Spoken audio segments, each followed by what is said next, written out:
Hi fries lord, దేవుని పరిశుద్ధ నామానికి స్తోత్రం కలుగును గాక. ఈరోజు దేవుని వాగ్దానము దానియేలు గ్రంథము 6వ అధ్యాయం 20వ వచనమును చూద్దామా. నిత్యము నీవు సేవించుచున్న నీ దేవుడు నేను రక్షింపగలిగనా? ఆమేన్, హల్లెలూయా.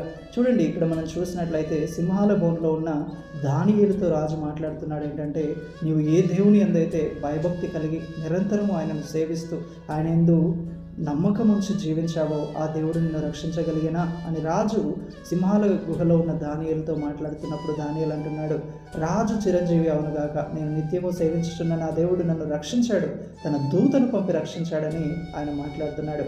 చూడండి, దేవుని యందు భయభక్తులు గల వారికి, ఆయన కొరకు ఖచ్చితంగా నిలబడే వారికి, వారి విశ్వాసమును వారి ప్రార్థనా జీవితాన్ని కాపాడుకునే వారికి, దేవుణ్ణి సేవించే విషయంలో కాంప్రమైజ్ కాకుండా ముందుకు వెళ్ళే వారికి దేవుడు ఎప్పుడు కూడా ఏ అపాయం వచ్చినా సరే ఆ అపాయంలో, ఆ ఆపదలో వారు తొట్టిల్లకుండా, వారు పడిపోకుండా, వారి విశ్వాసము సన్నగిల్లకుండా, వారికి ఏ హాని కలగకుండా వారిని భద్రముగా కాపాడుతాడు.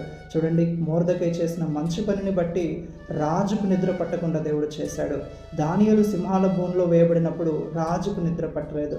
షద్రకు మేషకు అబేద్నెగోలు దేవుని కొరకు నిలబడ్డప్పుడు దేవుడే దిగివచ్చి ఆ అగ్నిలో వారిని కాపాడాడు. దానియేలును సింహాల బోన్లోనికి తన దూతను పంపించి రక్షించాడు. ఈరోజు నీ విశ్వాస జీవితంలో ఎదురవుతున్న పోరాటములను బట్టి భయపడకు.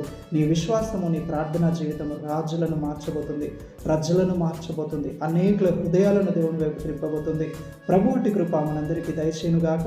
ఆమేన్. Praise the lord. May God bless you all.